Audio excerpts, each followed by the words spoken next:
Hey everyone! Decided to move your automations to a self-hosted server or just taking a break from N8n? Canceling your cloud subscription is straightforward, but there are a few things you need to do first to protect your data.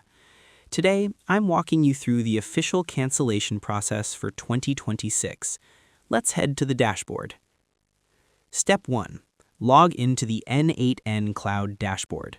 First, navigate to cloud.n8n.io and sign in with your account credentials. Note that this is the main cloud management portal, not your individual workspace URL where you build your workflows.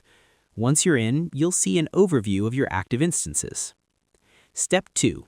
Access the admin panel. On your main dashboard, look for the Manage button next to your instance or click on Admin Panel in the sidebar. This section houses all your billing information, plan details, and subscription settings. If you don't see this, ensure you are logged in as the primary account owner. Step 3. Start the cancellation. Inside the admin panel, find the Subscription or Billing tab.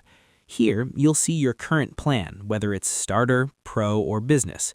Click the button that says Cancel Subscription. N8n will typically show you a summary of the features and execution limits you'll be losing at the end of the billing cycle.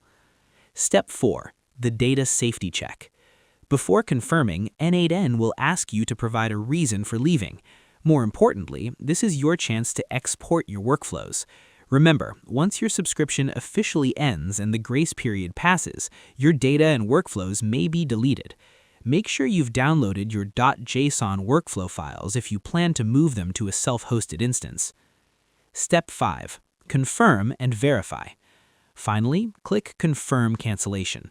You should receive an immediate on-screen confirmation and a follow-up email. Your service will remain active until the end of your current billing period, so you can continue running your automations until that date. After that, no further charges will be made. I hope this helped you out, and I see you in the next one.